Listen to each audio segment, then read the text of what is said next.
চমৎকার একটি ঘটনা ঘটেছে। হতবাক করার মতো একটি ঘটনা হয়ে গেছে আমাদের দেশের ব্যাংকিং সেক্টর তো একদম পুরো চুরমার হয়ে গেছে। সব একদম ধ্বংস করে ফেলেছে। আপনারা জানেন যে কে ধ্বংস করেছে?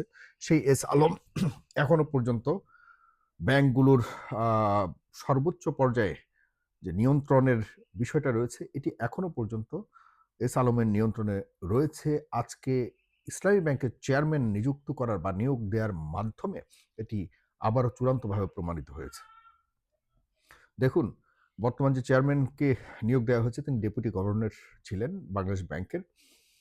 তিনি ২৪ এর আন্দোলনের পর সাথে বিভিন্ন জায়গায় যারা শেখ হাসিনার আমলের বিভিন আ বিভিন্ন পর্যায়ের সুবিধাভোগী ছিল, তাদেরকে কিন্তু বিভিন্নভাবে আপনারা জানেন যে প্রতিষ্ঠানের যারা বঞ্চিত ছিল তারা অনেকটাই চাপ দিয়ে সুবিধাভোগীদেরকে কিন্তু ওইসব পদ থেকে তাদেরকে বের করে দিয়েছে। যদিও এটিকে নাম দেয়া হয়েছিল পরে মব জাস্টিস।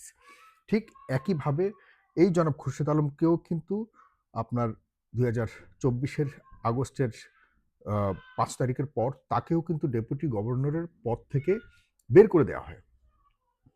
এবং আপনাদেরকে আরেকটা কথা বলে রাখি, এই জনাব খুরশীদ আলম যিনি আজকে ইসলামী ব্যাংকের চেয়ারম্যান পদ পেলেন, তিনি কিন্তু ওই শেখ হাসিনার আমলে তাকে কিন্তু ৩ বছরের জন্য চুক্তিতে বাংলাদেশ ব্যাংকের ডেপুটি গভর্নর করা হয়েছিল। আপনি দেখুন, বাংলাদেশ ব্যাংকের ডেপুটি গভর্নর পদ খুবই মানে ২য় প্রধান একজন মানুষ, ২য় গুরুত্বপূর্ণ একজন মানুষ। আরও কয়েকজন আছেন ডেপুটি গভর্নর। কিন্তু উনার ব্যাপারটা মানে কতটা উনার প্রতি তৎকালীন সরকার বিশ্বাসের সাথে কতটা নির্ভরশীল হলে পরে তাকে চুক্তিতে, এমন না যে তার স্বাভাবিক চাকরি ছিল। তাকে হায়ার করে আনা হয়েছে এবং তাকে একটা গুরুত্বপূর্ণ দায়িত্ব দেওয়া হয়েছে। কতটা নির্ভরশীলতা, আস্থাশীলতা থাকলে পরে এমন একটা মানুষের উপরে এই একটা গুরু দায়িত্ব দিয়েছিল তৎকালীন আওয়ামী লীগ গভর্নমেন্ট। এরপর যখন ২৪ এর সেই পরিবর্তনটা হলো, তাকে জোর করে যারা বঞ্চিত ছিল যারা বুঝতে পেরেছে যে তিনি মানে ব্যাংক খাতকে শোষণ করবার জন্য তার যে ভূমিকা ছিল তৎকালীন সময়ে, সেটির কারণে তাকে শেষ পর্যন্ত বের করে দিয়েছিল আন্দোলনকারীরা ২৪ এর আন্দোলনের পর।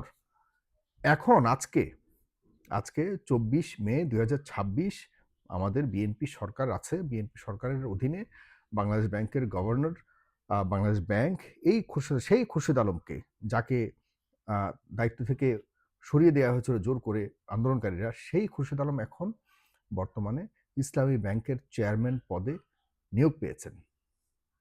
বুঝতে পারছেন? এখন প্রশ্ন হলো যে ইসলামী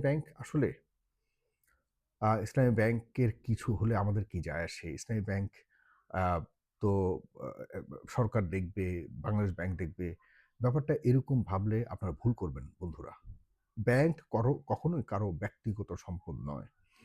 ব্যাংকে গচ্ছিত রক্ষিত যে অর্থগুলির, এগুলি আমার, আপনার, দেশের জনগণের, সরকারের, আমাদের সবার এই অর্থ। কারণ এই অর্থ যখনই সচল থাকবে, স্বাভাবিক সরবরাহ থাকবে এবং নিজের গতিতে চলবে, তখন অর্থনীতি ঠিক থাকে। আমি, আপনি, আমাদের সবার অর্থনীতি, আমাদের পকেট, আমাদের পরিবার, আমাদের দেশের অর্থনীতি, আমাদের শান্তি, অশান্তি সবকিছু এই ব্যাংকগুলোর ভালো থাকার উপরে নির্ভর করে।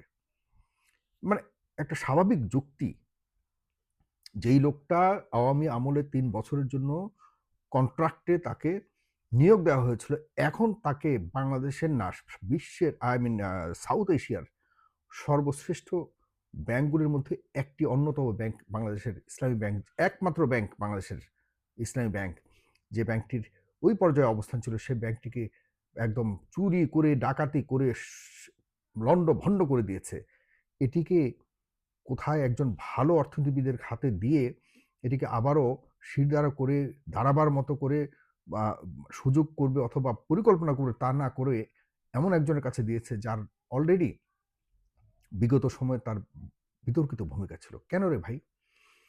আপনাদের মাথায় রাখতে হবে, তৎকালীন সময়ে উনি ডেপুটি গভর্নর ছিলেন যখন এই ইসলামী ব্যাংকের ৯২,০০০ কোটি টাকা একজন একজনের হাতে চলে গিয়েছিল। ২০১৭ সালে এই ব্যাংকটিকে দখল করে ফেলেছিল আ এস আলম গ্রুপ।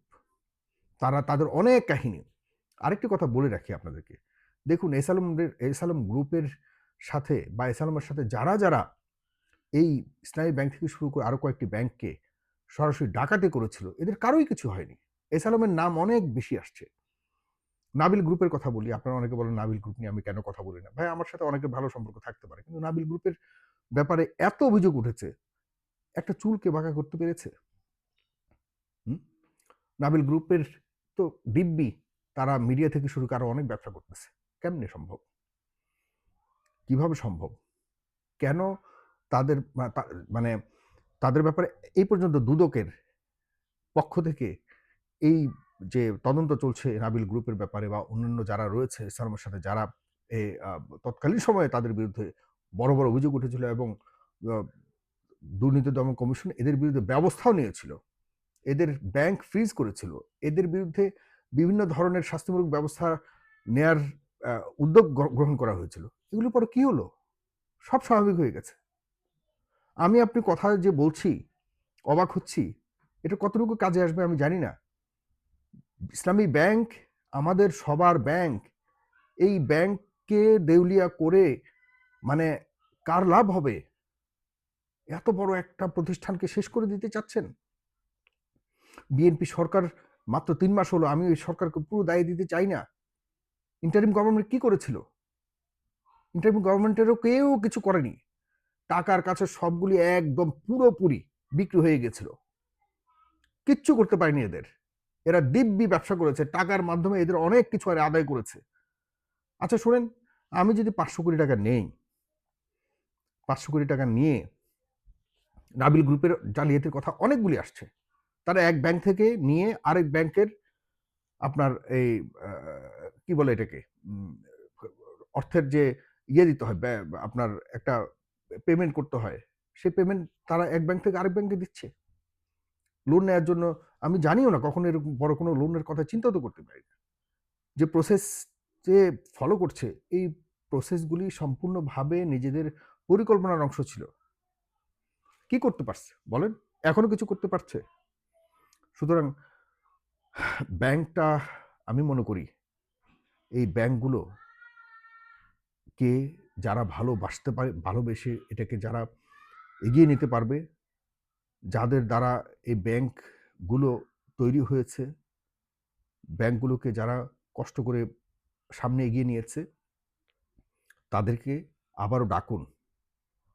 তাদেরকে আবারও ডাকুন, ডেকে বলুন যে আপনাদের এই সমস্যা আপনারা সমাধান করে আমাদের দেশের অর্থনীতিতে আপনারা কন্ট্রিবিউট করুন। বাংলাদেশ ব্যাংককে একদম খুব ক্লোজলি মনিটর করার জন্য উদ্যোগী হতে হবে। সরকারকে অবশ্যই ব্যাংক খ্যাকদের কাছ থেকে এই ব্যাংকগুলিকে মুক্ত করতে হবে। এটার জন্য আমরা সবাই সরকারের পাশে থাকবো ইনশাল্লাহ। সবাই সরকারের পাশে থাকবো। আপনারা যারা দেখছেন, আসেন কথা বলি।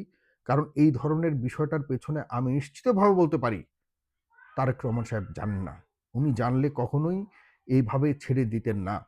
কিন্তু ওনার আশপাশে যারা রয়েছে, যারা এস আলমের স্বার্থ উদ্ধার করার জন্য এস আলমের টাকা পয়সা খেয়ে পুরো বুঁদ হয়ে আছে, যারা এস আলমের আশপাশে যে রুই কাতলগুলি ছিল, যারা হাজার হাজার কোটি টাকা নিয়ে লোপাট করেছে, এদের কারো চুলটা পর্যন্ত বাঁকা করেনি এই পর্যন্ত। 1,000 টাকা যদি লোপাট করি আর দায়িত্বশীল এক মন্ত্রীর যদি আমি মাত্র 5 কোটি টাকা দেই, কোন কথা বলবে বলেন? 1,000 কোটি টাকা গেল। এই অবস্থায় চলতেছে। যারা 1,000 কোটি টাকা নেয়, 5 কোটি 10 কোটি টাকা দিয়ে সবাইকে চুপ করে ফেলতে পারে। তো সুতরাং যদি বিএনপি সরকারের সত্যিকার অর্থে ইচ্ছে হয়, তাহলে এস আলমের কাছ থেকে 92,000 কোটি টাকা আদায় করবার জন্য প্লিজ ব্যবস্থা করুন। এস আলমের সাথে যে সহযোগী যারা ছিল, তাদের সবাইকে জবাবদিহিতার আওতায় আনুন। যদি না আনেন, তাহলে আমরা ভাববো বিএনপি সরকারও একই পথে হাঁটছে, যে পথে এর আগে ইন্টারিম সরকার হেঁটেছিল। টাকার জন্য তারা এই চোর ডাকাতদের সাথে মিলেমিশে ছিল। এখনো বিএনপি সরকারের মন্ত্রীরা বা যারা এই এস আলমের ঘনিষ্ঠ, তারাও চেষ্টা করছে তারেক রহমানকে বিভ্রান্ত করবার জন্য। জনাব তারেক রহমান, আপনি এই পর্যন্ত যা দেখাচ্ছেন, চমৎকারভাবে দেখাচ্ছেন। আপনার প্রতি অনেক অভিনন্দন রইল এবং দোয়া রইল। আপনি কারো কাছে মাথা নত করবেন না। আপনার সাথে জনগণ আছে। পরিবর্তনের পর আপনি নির্যাতিত একজন মানুষ।